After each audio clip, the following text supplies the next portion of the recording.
السلام علیکم ورحمۃ اللہ وبرکاتہ۔ اگر کبھی زندگی میں ایسی تکلیفوں سے گزرو جن کا کبھی گمان بھی نہ ہو تو اطمینان رکھنا، اللہ تمہیں راحتیں بھی ایسی ہی عطا کرے گا جن کا کبھی خیال بھی دل میں نہ گزرا ہو۔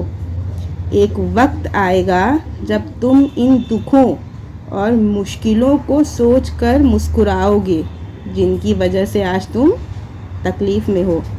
ہر رکاوٹ میں کوئی نہ کوئی بہتری چھپی ہوتی ہے، اور جو ٹھوکر اللہ تعالیٰ تک لے جائے اسے ٹھوکر نہیں کہتے۔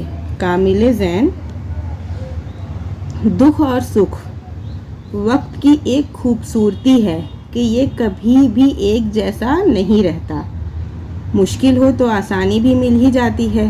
حالات چاہے جتنے بھی کٹھن ہوں، مشکلات کے بادل جتنے بھی کالے کیوں نہ ہوں، انسان کی صبح کا سورج ضرور طلوع ہوتا ہے۔ نہ دکھ سدا رہتا ہے اور نہ سکھ۔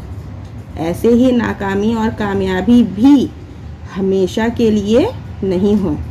اس لیے سب سے اہم بات یہ کہ انسان کو کبھی بھی مایوس نہیں ہونا چاہیے، بلکہ مشکلات کے آنے پر مایوسی کے اندھیروں میں بھی امید اور یقین کا چراغ جلاتے رہنا چاہیے، کیونکہ اگر انسان مایوسی کے اندھیرے میں امید کا چراغ جلاتا ہے تو اس کی روشنی انسان کے وجود کو منور کر دیتی ہے۔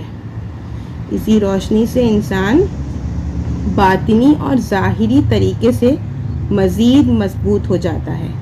وہ سمجھ جاتا ہے کہ یہ ناکامیاں اور مشکل وقت سب عارضی ہے۔ وہ اس حقیقت سے آشنا ہو جاتا ہے کہ یہ زوال، یہ مشکلات سب انسان کی ہمت کو جانچنے کے لیے قدرت نے پیمانے بنائے ہوئے ہیں، کیونکہ یہ بھی حقیقت ہے کہ انسان اپنی فتح اور کامیابی سے اتنا مضبوط نہیں ہوتا جتنا وہ اپنے زوال اور ناکامی سے مضبوط ہوتا ہے۔